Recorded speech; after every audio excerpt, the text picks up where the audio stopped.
Salut, c'est Trado, voilà vidéo d'analyse technique pour l'indice parisien. Belle séance aujourd'hui, de près de 1%, qui nous permet de nous affranchir définitivement de la fourchette d'Andrews marron ici. Comme on peut le voir, étant donné que nous n'avons pas touché la médiane et que nous soyons néanmoins sortis de la fourchette d'Andrews marron, en fait c'est ce qui avait été déjà, ce qui semblait déjà être en cours hier, ce dont je parlais hier. Regardez, on avait terminé in extremis au-dessus de la fourchette d'Andrews, donc aujourd'hui la séance vient confirmer la tendance haussière naissante d'hier et affirmer le signal japonais en harami baissier. Toujours est-il que normalement ce que je fais généralement maintenant, c'est que je trace un segment entre les deux pivots et ça nous donne un objectif à court terme, aller chercher les 3160. Je vais enlever tout de suite la fourchette d'Andrews qui n'apporte plus grand chose à présent pour qu'on y voit un petit peu plus clair. Donc voilà où nous en sommes. On arrive aussi à se remettre au-dessus de la moyenne mobile à 20 séances ici, autrement dit on est clairement repassé en tendance haussière. D'ailleurs on voit qu'au plus bas de la séance de vendredi, on est venu s'appuyer sur cette moyenne mobile à 20 séances, montrant la pertinence de ce support.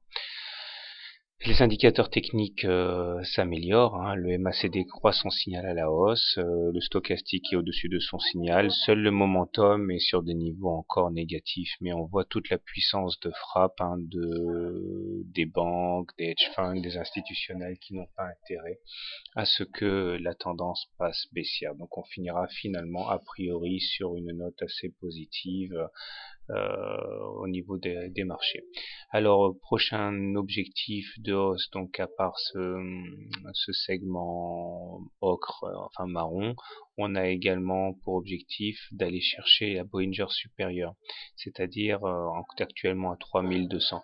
Je vous rappelle que normalement lorsque le MACD est au-dessus de son signal et que le stochastique est au-dessus de son signal, on a un objectif à court terme qui est d'aller chercher la Bollinger supérieure. C'est tout à fait envisageable tant qu'on ne repasse pas en dessous de la moyenne mobile à 20 séances.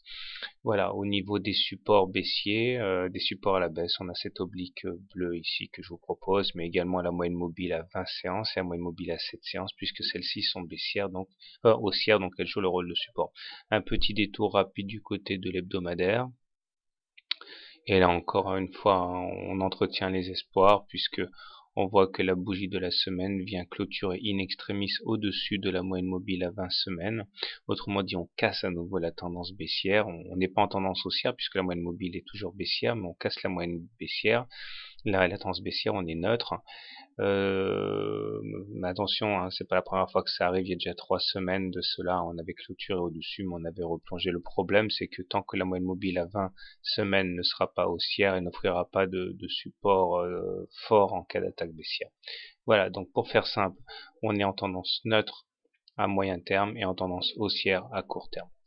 Bonne soirée, bon trade, et à demain.